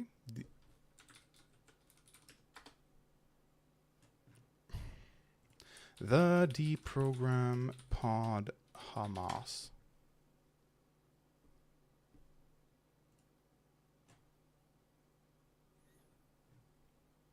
Can I not? Okay. I just want the words they're saying here. Oh, I want Hassan's word salad. His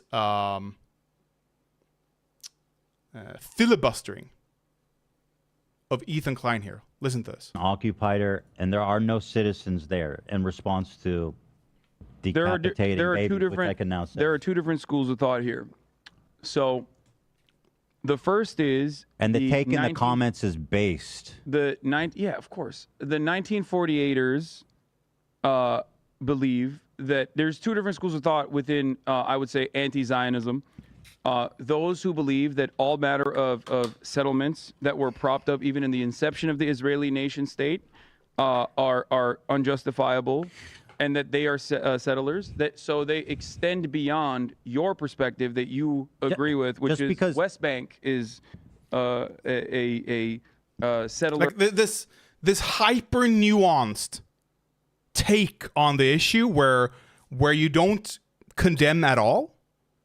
All you do is give a whataboutism kind of, like, oh, but they are doing this, so, you know, is it really that bad? The point they're doing here, the reason, like, and listen to his voice. Listen to Ethan talk here. United States, and they said, you know what? Since take your home, they murder your grandmother. No, He says that every Israeli is an occupier, and there are no citizens there in response to decapitating there are babies. two different. Like, he has emotion in his voice. He has, like, this is his thoughts. This is what he thinks. This is his belief that it's wrong. He goes on to say that it's evil. They're not. Okay, yeah, good. they're babies. So I just want to say, I have a question for you. that this guy's a fucking evil piece of shit for saying that. Can we? Can we? And then listen to Hassan. Can I ask you a question? Can I finish? Let me finish. It's a Okay, completely. we'll finish this, but your grandma. About calling babies militants that are deserving to be killed. 1,000 times. We already have all the historic. A ton of faith in the dudes that decapitated babies. Where it's like you're like trying to give Hamas the benefit of the doubt on this one. You know, they treat their. Let's just the settlers. Are you familiar? So you have said that those in the West Bank are fundamentalist settlers. Are you familiar with the international law surrounding the like, it's justifiable detached. forms of violence? There's no. towards So first of all, terror. I don't There's put no- much. There's no opinion. There's no, like, emotion. It's just trying to act, trying to be perceived as the most level-headed person in the room, so that when people look at this, when your people look at this, because any normal person looking at this would go, why are you minimizing the horrors of Hamas? Why are you not actually denouncing them? Why are you acting like it's a nuanced thing if they are allowed to massacre babies? It's not to give you their opinion. It's not to give you their true thoughts on the issue. It's to obfuscate, to filibuster, and to make other people mad, to make them look bad. Oh, what? I'm just giving the nuance here. The same thing like earlier. Second thought on North Korea. First video, he was like, yeah, North Korea is bad. South Korea is better. It might be capitalistic, but hey, they are better. North Koreans are oppressed. They live under a dictatorship. They don't have access to information that they should have about their own government even. And then, just like a year later, on Hakim's channel, which he's now deleted, they give the, well, things are bad in America as well. And you'd be surprised how much North Koreans actually know about their own country. I wouldn't. I would not be surprised how little they actually know. So it's like being super detached from it doesn't help anyone. Wait, did I get a text? Okay. Unfortunately, I just got a text from my girlfriend. Damn, I want to see this. But I know. Okay, I'm gonna see if I can watch this video, without pausing it too much. I'm gonna try to restrain myself here. Okay. We'll see. We'll see what happens. Oh, should I perhaps give a primer to who he is? Angry Foreigner started his channel, or not, maybe not started it, but he became big during Gamergate, actually. He collaborated with Sargon of Akkad a few times, I think, even. He is a nationalist. He is promoted the Sweden Democrats, a far-right nationalist party. He thinks immigrants, despite being an immigrant himself, yeah, he is a relic from another time, for sure. Despite being an immigrant himself, he thinks immigrants shouldn't be in Sweden or something. I'm not quite sure. I never watched his videos. I never enjoyed his videos, despite me being in Gamergate myself, actually. But yeah, he's a far-right nutter, okay? It's playing? Here, I announced that following me close. What is this? Wait. Those of you who... Is this him?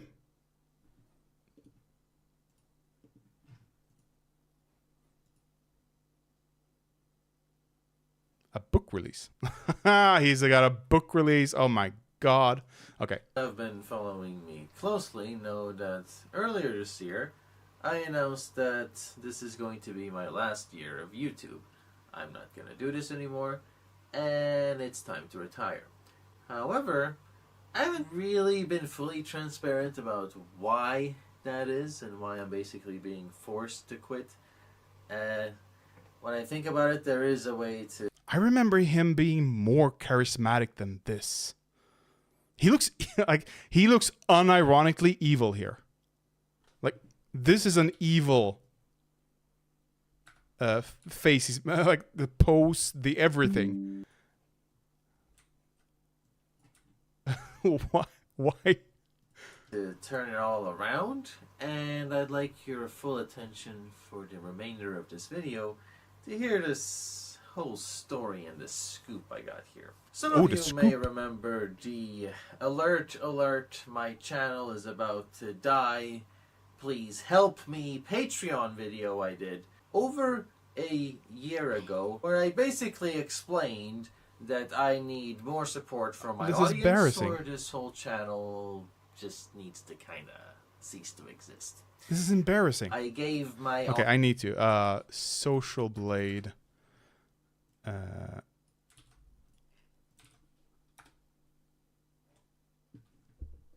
How many views did he delete?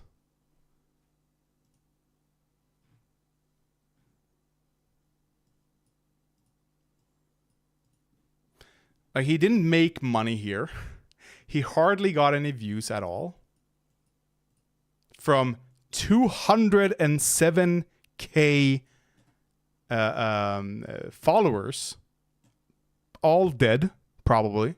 All from the Gamergate era, which is gone by now. Every Gamergater who stuck around and clinged on to Gamergate and didn't evolve and didn't at least renounce their Gamergate,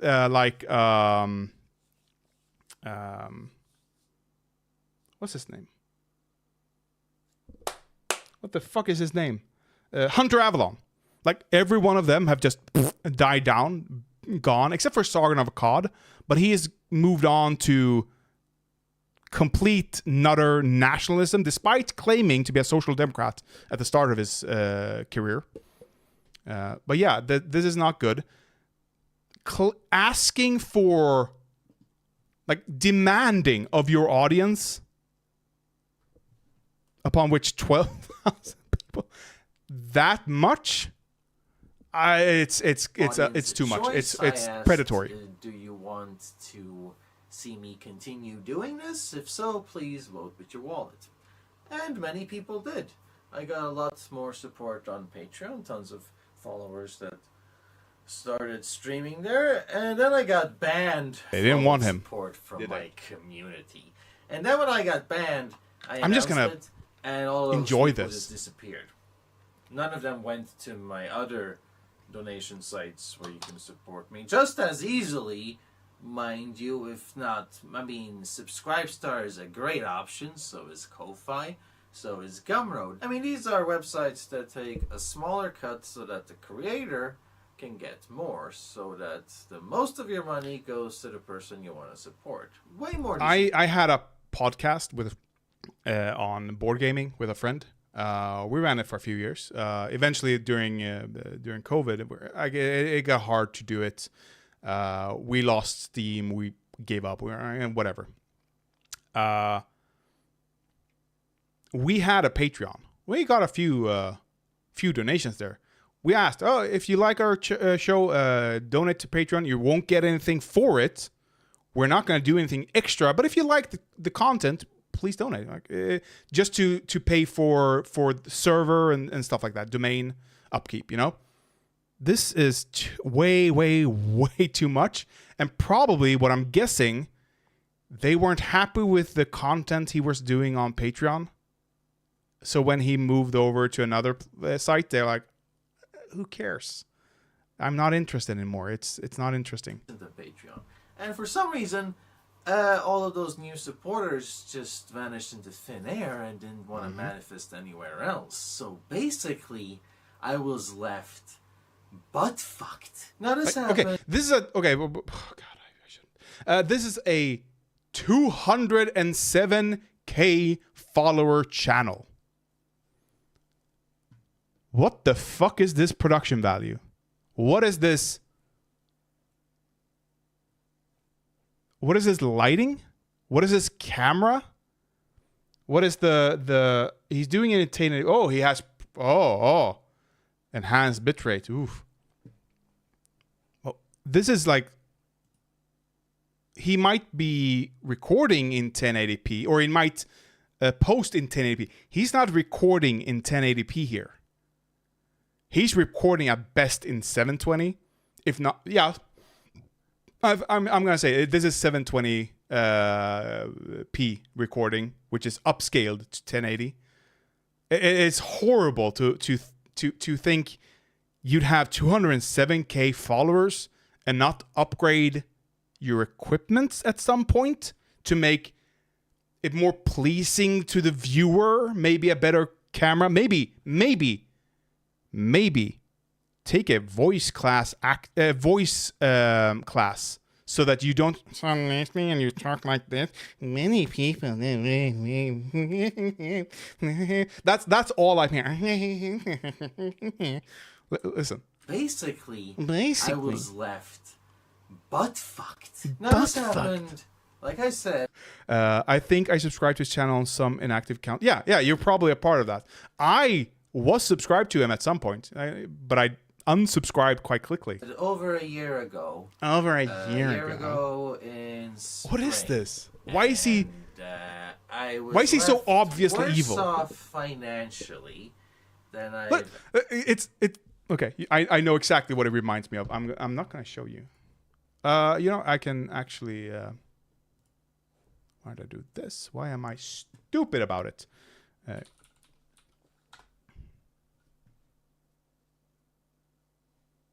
Oh, I am looking at it on my private.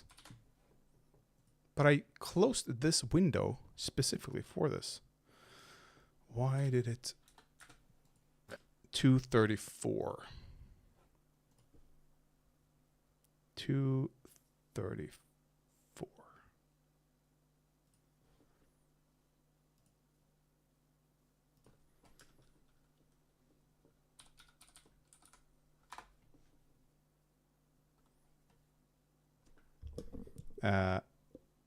See, can't get a good. There we go. There we go. That's the image. That's the one.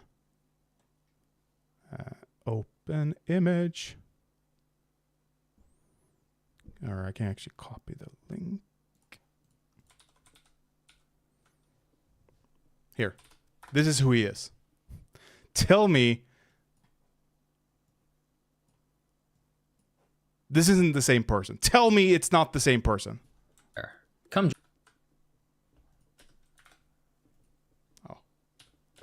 I'm tired of feeling anxiety grip over me every time I shop at the grocery store. I'm tired of always doing math in my head right after every little purchase, wondering how ends are gonna meet this month just because I spent 20 bucks on groceries. I'm tired of always having to think about money. Get a fucking job. I don't have any, and that's just Oh, my day-to-day that's true. life. I'm tired of using my own savings to pay for bills because people don't appreciate Get a what I fucking do job. to pay for it. And now Oh, people are not grateful enough. Hey, Socialist, you're coming in at the butt of the stream, unfortunately. People are not grateful to my brilliant 720p videos with bad lighting and a bad camera without focus and B-roll footage that anyone can access, which he pays for. Like it's like, why are people so ungrateful to me? I don't even have any savings left. I invested more than my personal time. Fucking get a sanity, job. and mental well-being for this channel. I'm sure I you working as a cleaner is beneath me, probably. You know, that's the mentality. He thinks he's above having a normal job. That's the problem here. Invested my own money. If I'm allowed to sum up what the past year or so has been like, after my audience completely bailed on me when I got banned off Patreon, my channel was officially no Ungrateful longer bastards. profitable. But I kept going anyway because I was stupid enough to think that there even is an angry foreigner community. I was stupid enough to believe that what I do matters and that it's worthwhile. Yeah. I'm glad he acknowledges that he's at least stupid about it. I'm glad that he acknowledges that he's gotten a lobotomy during the creation of his channel. At some point he paid heavy.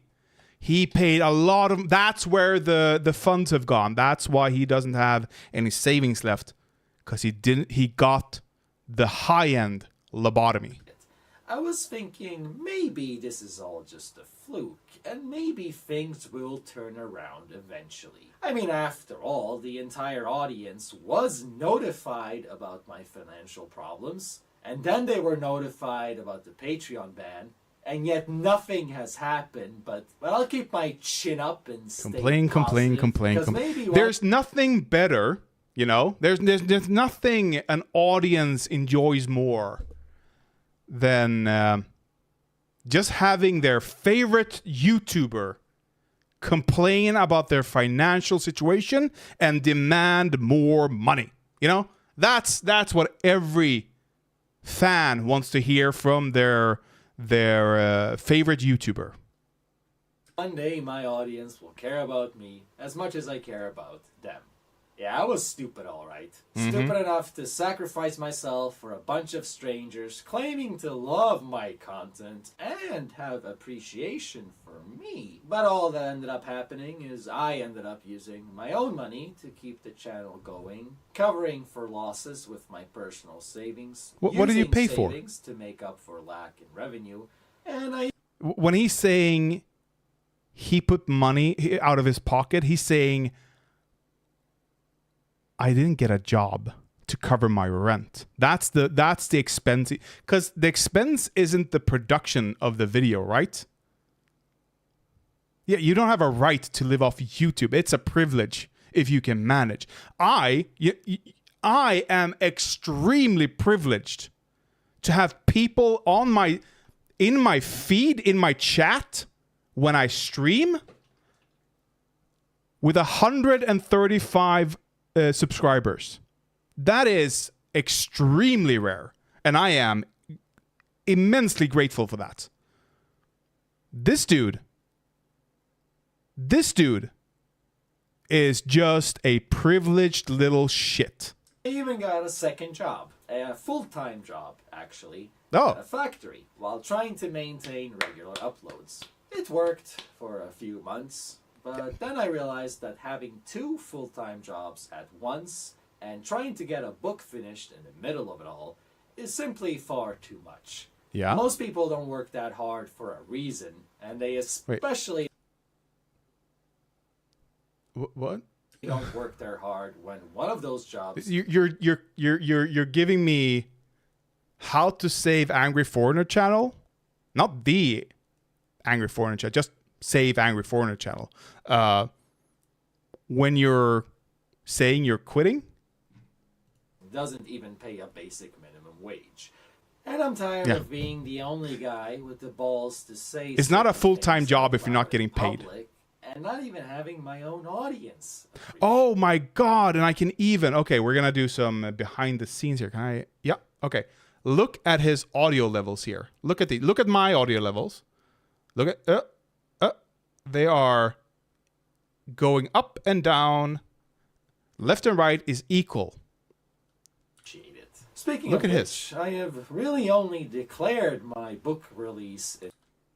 He's not recording. He's recording in stereo without being aware of how you actually record in stereo or how you do it correctly.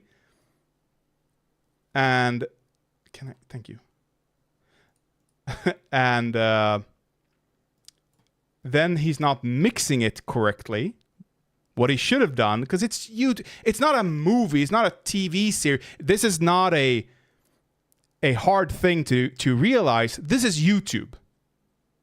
Just mono is fine on YouTube, unless you're doing something very specific. Mono is perfectly fine. His ungrateful audience are treating him like a slave, not even paying for it. Yeah. But you know what? They're not even demanding that he do any work. He's a slave in his own mind. If this is slavery, people freely doing work without you demanding that they do any work, sign me up, dog. I'll happily have a slave if I don't have to force them to do anything. They're happy to do it freely. Sign me up. In Swedish, because I'm not even sure there's going to be a point with making it in English. That is how little I believe people care, and that is how little this channel has become. You don't anything care similar enough. to a profitable job. And this is where my mental health problems became so Oh, you bad, have mental so health severe, problems. that Oh my I ended God. up having Never a bit of a mental Who would have breakdown, thought? just in time for Christmas last year. That's how I spent Christmas. Very long story, but let's just summarize it by saying that it culminated in this video announcing that I'm done with YouTube, and I was so done I only bothered making it in Swedish, not even subtitles.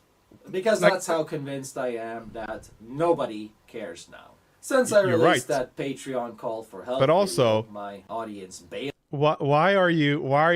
You know, I can just on mute me, him. and Actually, I it's not jumped around important. Or between talk over him. part-time jobs while trying to make my Why channel are you? work. Now, over a year later, Why are you doing so much I've double had work for, enough. dog? In fact, it's even somewhat of a miracle if I manage to get that book finished in Swedish alone. Let me tell you something quite personal. He and got 1 subscriber. 1 fucking. That's his mom subscribing. embarrassing. A month ago, I quit my other job. And No. decided He I has wanted been to give begging this for YouTube money thing for a year. one last Quitting try. has been One last the month, threat. just to see if He's anyone threatened would to notice. quit So for a year. This past month, I've actually If let he a had gotten enough money, if he has seen a insurgence of viewers, he wouldn't have quit. Okay, he'd have continued indefinitely if he had been able to sustain it. But he didn't see an influx. He didn't even see a bump in viewership or subscribers or money. That's why he's quitting. Where I upload 2 videos per week. But he's been threatening it for a year. 1 live stream per week. So that's 3 uploads in total per week for a whole month. And at the end of that month, meaning just a few days ago, wait, did he say he's checked quitting? over the results, only to see that. Did he quit his real job? I'm not okay. He might. Whatever. I don't care. I actually don't care. A dozen supporters across my main donation platforms, and that is just exhausting. Because it's been over a year since I alerted that financial crisis meltdown, and that's all I've seen every single month. How the numbers just keep shrinking and shrinking and shrinking, even though people were informed. The only conclusion a person can draw from this is that hard work doesn't pay off. So now I'm left with a very simple question. Hard work doesn't pay off? Should I choose a different full-time job? Is this hard work? B-roll that you talk over? That's hard work.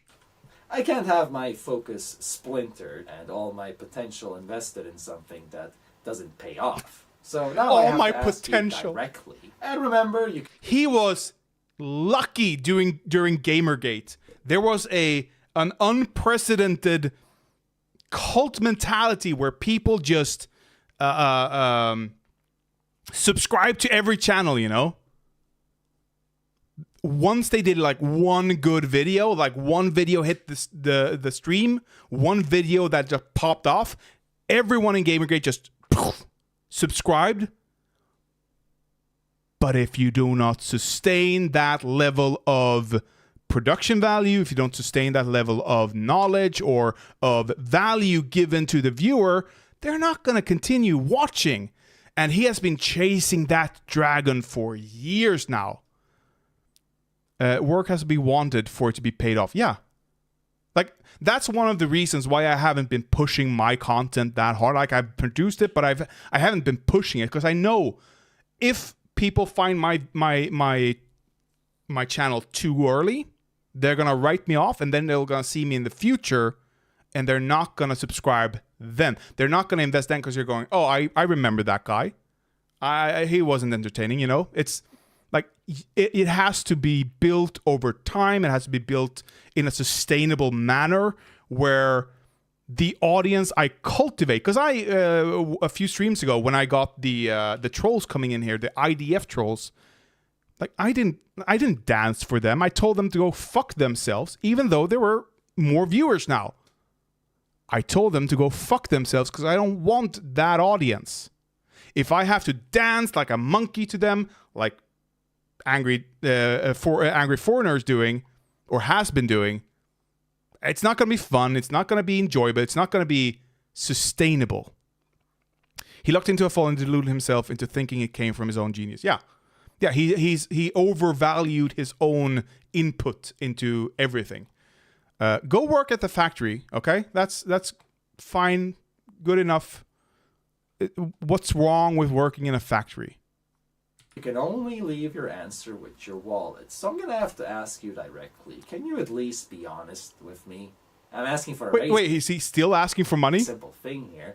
Is it going to be a yes or a no? He's still asking for money. Would you really prefer that I leave altogether? He's still asking for money. He's not quitting. Out that I can't work 2 to 3 jobs at once. I can only commit to 1 full-time job, and I have to choose which one that is going to be.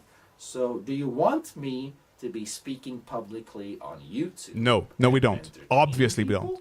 You've asked this for a year now. Content? Or do you want me to shut up and just go away straight into some factory where I will never be heard from again? Correct. Is that what people want? By this point, by the way, the victim mentality. Oh, do you really want me to go away into a factory and never be heard from again? Oh, it's so unfair. It's so unfair. Can you please donate so I don't have to work in a factory like some peasant?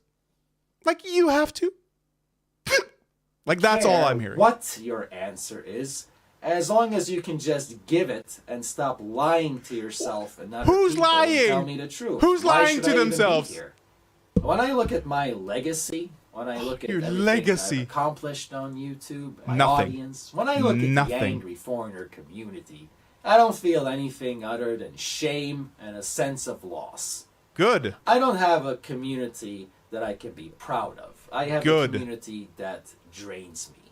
But of course, I'm not talking about every one of you because nuance is important. No. I'm just talking No, no, about no, no. 99% of you. Literally. Oh, did you hear that? 99% of it. Like just 1%. You guys are the good ones. I don't even think it's been 1% of people that have donated enough to keep this channel going. Oh. So let's just put it like that. So generally speaking, I don't have anything to be proud of. Oh, the victim. People Oh, are I didn't even think of that earlier. But the victim mentality of showing a homeless old lady here.